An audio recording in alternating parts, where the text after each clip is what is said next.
मुझे बहुत खुशी हुई कि मैं पहली बार इस पवित्र धरती पर आया हूं। रामायण और महाभारत हमारे प्रेरणा के स्तोत्र है। काका कालेलकर करके एक बहुत प्रसिद्ध विद्वान विदुषी थे, उन्होंने बहुत अच्छी किताब लिखी है। उस किताब का वर्णन करते हुए उन्होंने कहा था कि जो जो दुनिया में है वो सब महाभारत में है, और जो दुनिया में नहीं है वो भी महाभारत में था, महाभारत में है, ये उन्होंने कहा था। ये किताब में उन्होंने अपना एक चैप्टर सही में महात्मा विदुर जी के ऊपर लिखा था। महात्मा विदुर जी की ये पावन भूमि है, जिन्होंने हर समय न्याय के लिए, एकता के लिए, नैतिकता के लिए पूरे ऐसे मापदंड प्रस्तापित किए थे कि हजारों सालों के बाद भी महात्मा विदुर को हम कभी भूल नहीं सकते।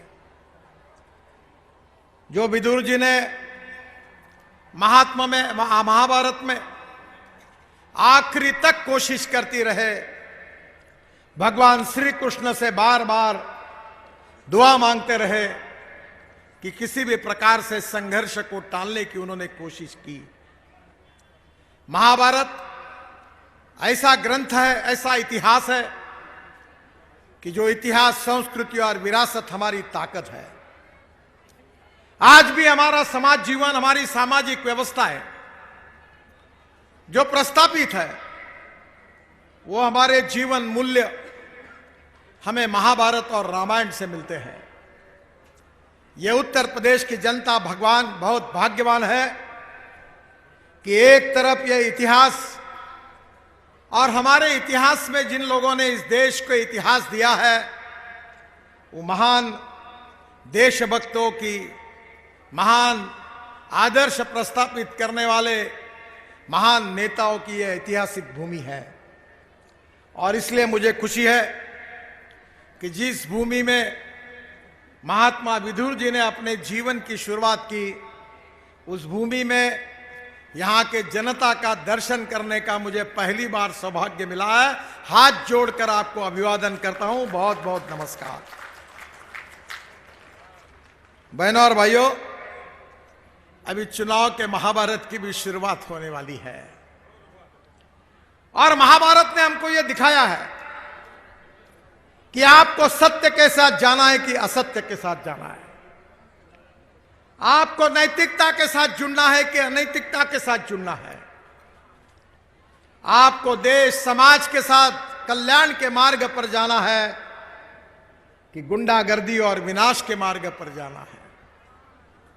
माए बाप सरकार आप लोग हैं, और इसलिए महाभारत की जो आदर्श हमको मिले थे, जो सिद्धांत और नीतियां हमके आदर्श हम सबको प्राप्त हुई है, उसी के आधार पर दुनिया में, ये इतिहास में ये सिद्ध हुआ है कि विजय जब जब भी होता है तो सत्य का विजय होता है।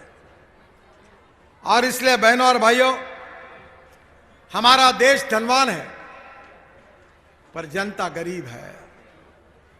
We are a rich nation with a poor population.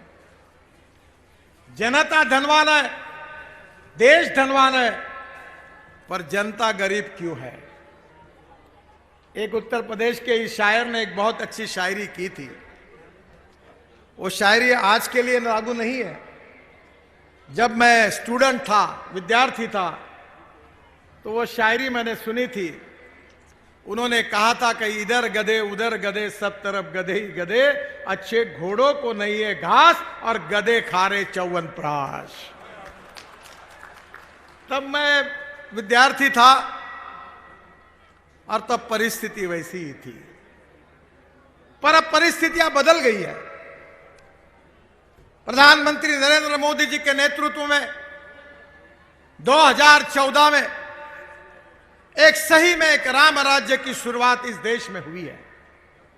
देश बदल रहा है, उत्तर प्रदेश भी बदल रहा है।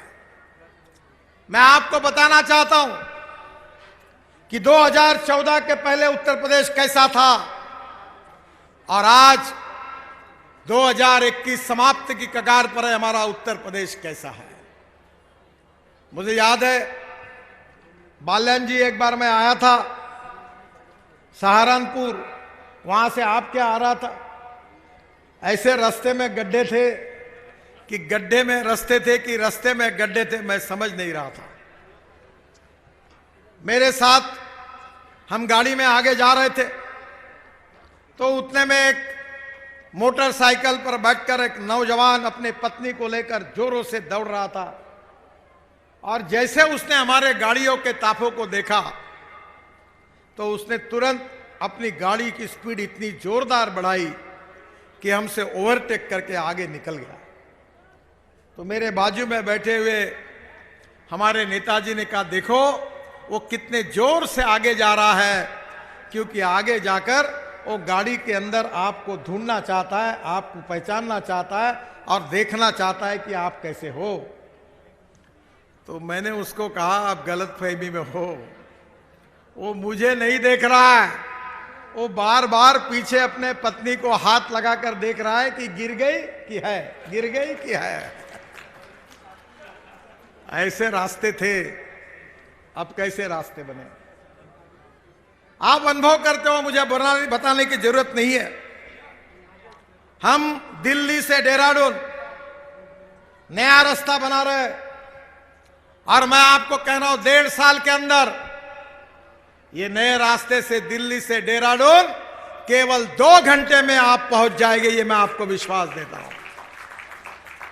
दिल्ली से हरिद्वार 2 घंटे में, दिल्ली से चंडीगढ़ 2 घंटे में, दिल्ली से जयपुर 2 घंटे में, दिल्ली से अमृतसर 4 घंटे में, दिल्ली से कटरा 6 घंटे में और दिल्ली से श्रीनगर केवल 8 घंटे में पहुंचाने का काम हम कर देंगे।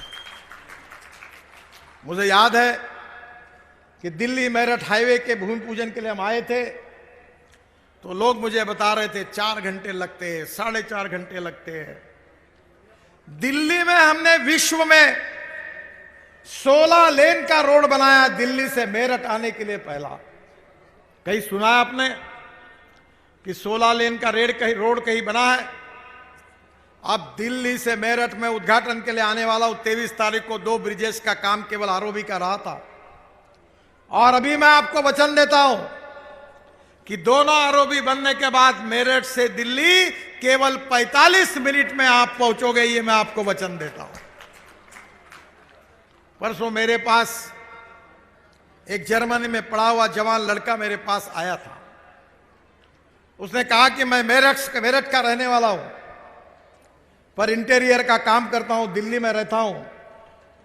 पर उसने आगे मुझे बताया कि अब आपने रोड बना दिया, मैंने दिल्ली का घर बेच दिया और मेरठ में बंगला बनाया है। रोज सुबह में दिल्ली आऊंगा और शाम को 45 मिनट में मेरठ चला जाऊंगा। ये मेरठ की स्थिति बदल गई, ये बिजनौर की भी बदलने वाली है। रोड से विकास होता है।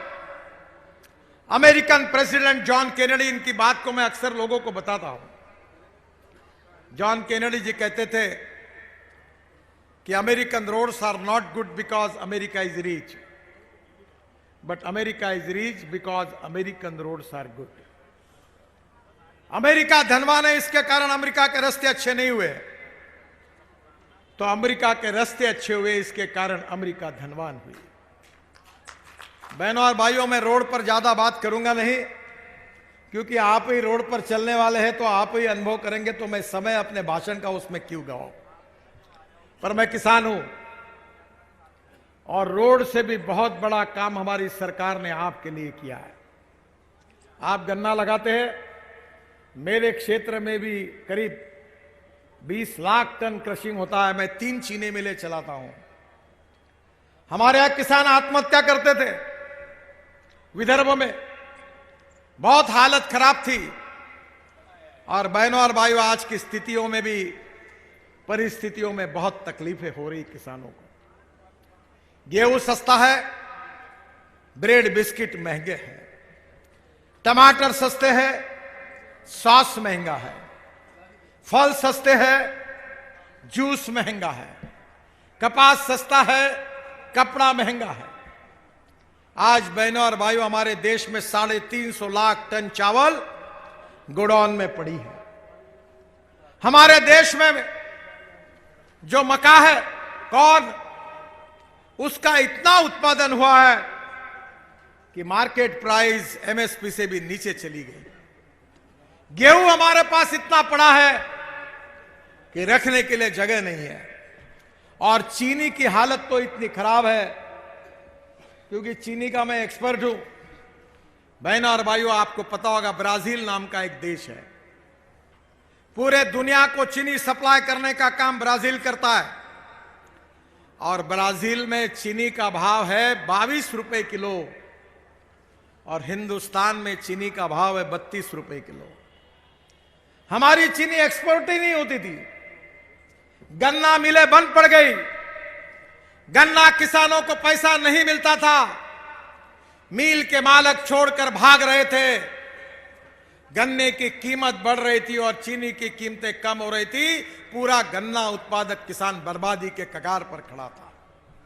ये संजीव जी को पता है। ये मेरे पास आते थे, हम सब कैसे करेंगे। तब हमारी सरकार ने, और मैं 2004 से कह रहा हूं कि इस देश का किसान केवल अन्नदाता नहीं बनेगा, तो इस देश का किसान ऊर्जादाता बनेगा। ये बात मैं 2004 से कह रहा था। और हमारी सरकार ने पहली बार निर्णय किया कि अब गेहूं, चावल, मक्का, इससे किसान का कल्याण नहीं होता। अब किसान पेट्रोल डीजल का पर्याय देगा। हमने इथेनॉल की शुरुआत की।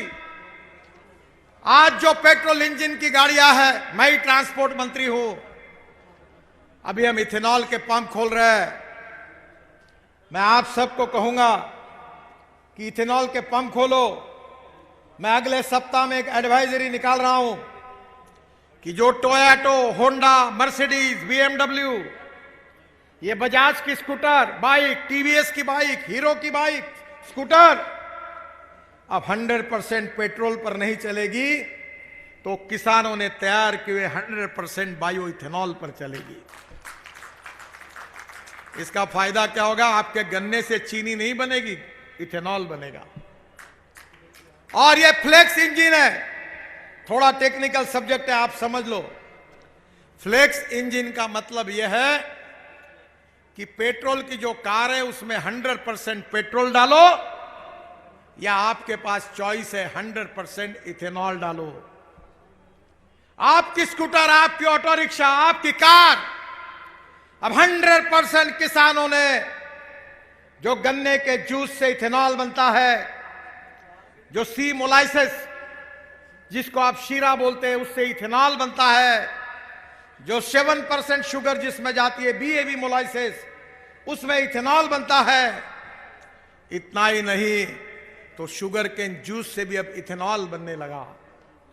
और हमारी सरकार ने परमिशन दी कि अब चावल से भी इथेनॉल बनने की शुरुआत हुई है। 350 फैक्ट्री खुल रही है। 1 टन चावल से 380 लीटर इथेनॉल बनता है। और बहनों और भाइयों, अब फ्लेक्स इंजन की शुरुआत होगी। अब इंडियन ऑयल और भारत पेट्रोलियम के पंप और इथेनॉल के पंप होंगे। और अब पेट्रोल के बजाय इथेनॉल उपयोग में आएगा, तो गन्ना उत्पादक किसानों को सही दाम मिलेगा। अगर इथेनॉल नहीं होता तो आज हम सब लोग आपको मुंह दिखाने लायक नहीं रहते। कितना बकाया था शुगर मिल में, मिल नहीं रहा था। योगी जी के नेतृत्व में पहली बार गन्ना उत्पादक किसानों को उनको पैसा मिलने का काम अगर किसी सरकार ने करके दिखाया तो वो योगी जी के नेतृत्व में, केशव जी के नेतृत्व में उत्तर प्रदेश की सरकार ने करके दिखाया। बहनों और भाइयों, इतने पे काफी नहीं है, टेक्नोलॉजी बहुत महत्वपूर्ण है। मैं 2 चीजें अक्सर लोगों को समझाता हूं कि innovation, entrepreneurship, science, technology, research, skilled और सक्सेसफुल प्रैक्टिसेस को हम नॉलेज कहते हैं, ज्ञान कहते हैं। और conversion of knowledge into wealth हमारे देश का भविष्य है। और दूसरी बात बताता हूं, conversion of waste into wealth. और बहनों और भाइयों, मैं आपको विश्वास देना चाहता हूं कि जो गन्ने का जूस निकलने के बाद जो बगास निकलता है, उससे हम ग्रीन हाइड्रोजन तैयार करेंगे। मैं बाल्यान जी के पीछे लगा हूं। मैंने अपना खुद का ट्रैक्टर, आप शांति से सुन लो और उसकी शुरुआत करो। यहां मेरे यहां ट्रैक्टर कन्वर्ट हो रहे हैं।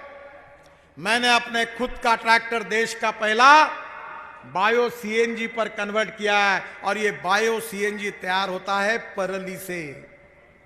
परली जो आप जलाते हो, जिससे दिल्ली वाले चिल्लाते प्रदूषण होता है करके, हरियाणा, पंजाब, पश्चिमी उत्तर प्रदेश परली जलाती है और दिल्ली में प्रदूषण होता है।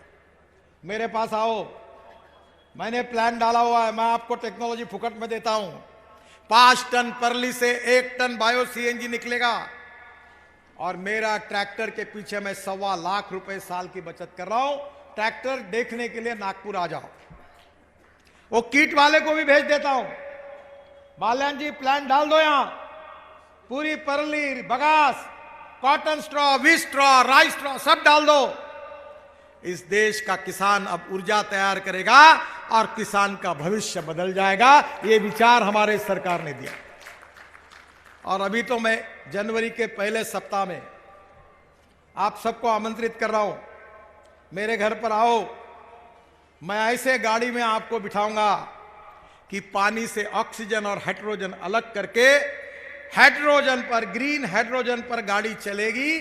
और आपके फरीदाबाद में इंडियन ऑयल का जो लेबोरेटरी है, वहां हमने ग्रीन हाइड्रोजन बनाया है। और देश की पहली कार मैं पायलट प्रोजेक्ट करके मेरे घर में एयर कंडीशन टोयोटा की कार जापान से आई है, दिल्ली आके पड़ी है। और 1 जनवरी में मैं हाइड्रोजन के गाड़ियों में आप सबको घुमाऊंगा और पार्लियामेंट जाऊंगा। ग्रीन हाइड्रोजन बहुत सस्ता है। मेरे क्षेत्र में मैंने टॉयलेट का पानी हमारी म्युनिसिपल कॉर्पोरेशन का बेच दिया। टॉयलेट का पानी कितने में बेचा होगा? 325 करोड़ रुपए हमको साल के मिल रहे टॉयलेट का पानी बेचकर। अब बाल्यान जी, आप इंजीनियर हो, आपकी जिम्मेदारी है। नेतागिरी के साथ या टेक्नोलॉजी आपका काम है लोगों तक पहुंचाना। तो रूफटॉप सोलर बनेगा, अंदर में सॉलिड वेस्ट जो कचरा है उसका सेग्रीगेशन होगा। और जो पानी और ऑर्गेनिक वेस्ट है उससे ग्रीन हाइड्रोजन तैयार होगा। उस पे रेलवे चलेगी, फैक्ट्री चलेगी, कोयले की जरूरत नहीं पड़ेगी। उससे गाड़ियां, ट्रक चलेगी और देश का चित्र, तस्वीर बदल जाएगी और किसान ऊर्जादाता बनेगा। यह सपना भारतीय जनता पार्टी के सरकार का है। अगर आप ऊर्जा बनाओगे, 8 लाख करोड़ का इंपोर्ट है पेट्रोल डीजल का, 5 साल में 25 लाख करोड़ का होगा। और ये 25 लाख करोड़ अगर बचाकर इन किसानों के घर में जाएंगे और किसानों के बेटों के हाथों को काम मिलेगा, ग्रीन फ्यूल तैयार इस देश में होगी, तो देश की तकदीर बदल जाएगी। उत्तर प्रदेश के जवान लोगों को काम मिलेगा, बेरोजगारों को काम मिलेगा और किसानों को उनके फसल का सही दाम मिलेगा। आम की तो कीमत मिलेगी, आम की, उसके साथ गुठली की भी कीमत मिलेगी। और बहनों और भाइयों, यह टेक्नोलॉजी लाने का काम हमारी सरकार ने किया है। और मैं हवा में बात नहीं करता। मैं हिंदुस्तान के पत्रकार बंधुओं को हर बार कहता हूं कि मेरी जितने भाषण है उतने रिकॉर्ड कर लो। मैंने कही हुई बात को रिकॉर्ड करके एक भी बात सिद्ध नहीं हुई तो ब्रेकिंग न्यूज लगा दो। आपको हाथ जोड़कर मैं क्षमा मांगूंगा।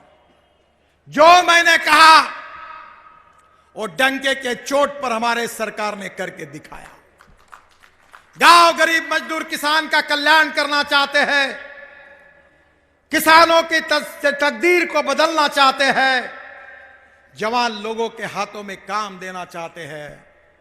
बहनों और भाइयों, जब तक रोड नहीं बनेंगे, पानी नहीं होगा, बिजली नहीं होंगी, कम्युनिकेशन के साधन नहीं होंगे तो उद्योग कैसे आएंगे? और उद्योग नहीं आएंगे तो जवान लोगों को रोजगार कैसे मिलेगा? पहली बार योगी जी के नेतृत्व में और केशव जी के नेतृत्व में उत्तर प्रदेश को एक नई दिशा मिली है। हम उत्तर प्रदेश में केवल गुंडागर्दी को समाप्त नहीं कर रहे, हम उत्तर प्रदेश की गरीबी, भूखमरी और बेरोजगारी को भी समाप्त करने जा रहे हैं। जो 5 साल आपने देखा था वो तो ट्रेलर था, असली फिल्म शुरू होना बाकी है। और इसलिए उत्तर प्रदेश की जनता को मैं आह्वान करना चाहता हूं कि गांव, गरीब, मजदूर, किसान का कल्याण करने के लिए एक तरफ मोदी जी के नेतृत्व में सामने हमारा पावरफुल इंजन लगा हुआ है उत्तर प्रदेश को, और राज्य सरकार भी भारतीय जनता पार्टी बनाकर योगी जी और केशव जी के नेतृत्व में दूसरा डबल इंजन लगा दो। फिर आप शांति से बैठो, केवल देखते रहो कैसे चमत्कार होगा। अभी मैं बात बता रहा था कि मेरे क्षेत्र में मैं गन्ने के ऊपर स्प्रेइंग ड्रोन से होता है, और हमारी सरकार ने अब नैनो यूरिया ढूंढा है। नैनो यूरिया आरसीएफ ने एक यूरिया की बैग 50 किलो की बराबर 250 ml का नैनो यूरिया है। हम यूरिया फेंकते हैं, 70% वेस्ट जाता है, 30% केवल गन्ने को मिलता है।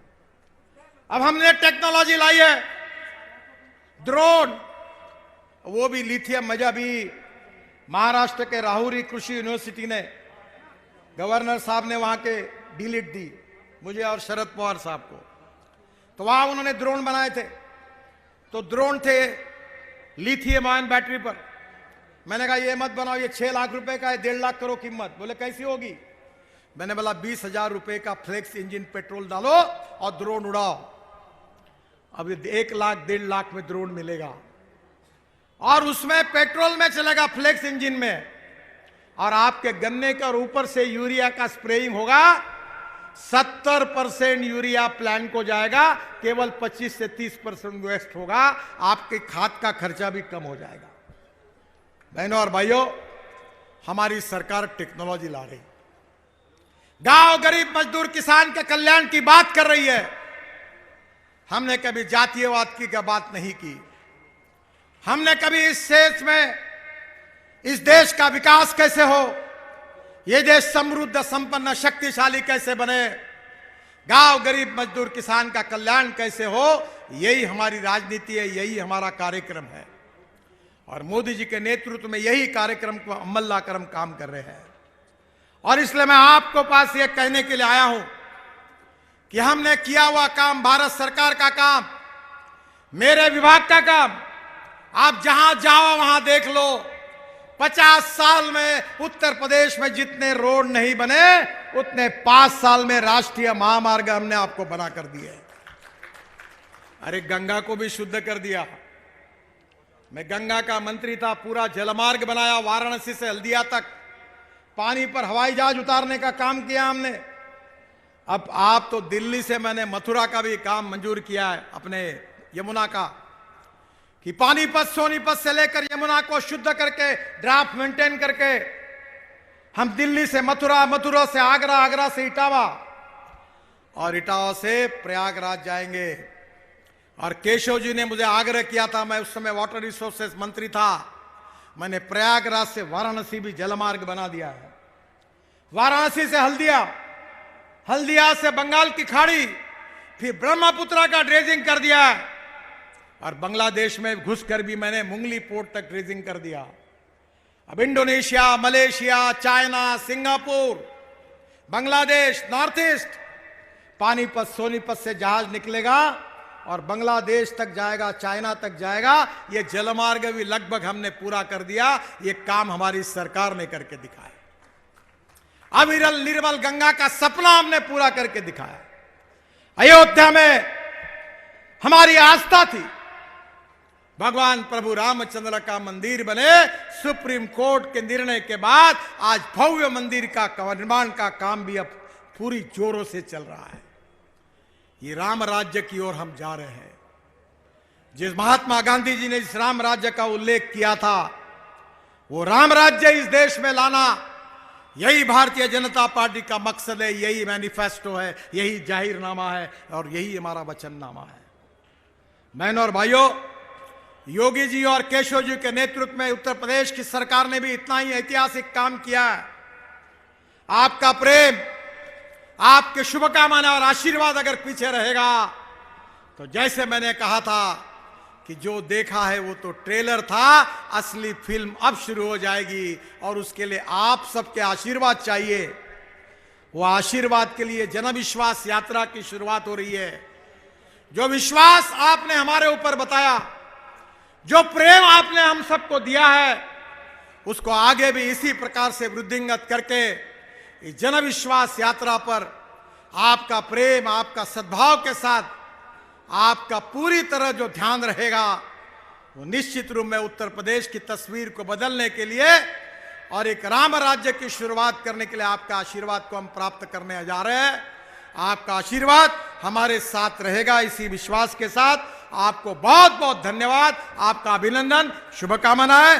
भारत माता की, भारत माता की, भारत माता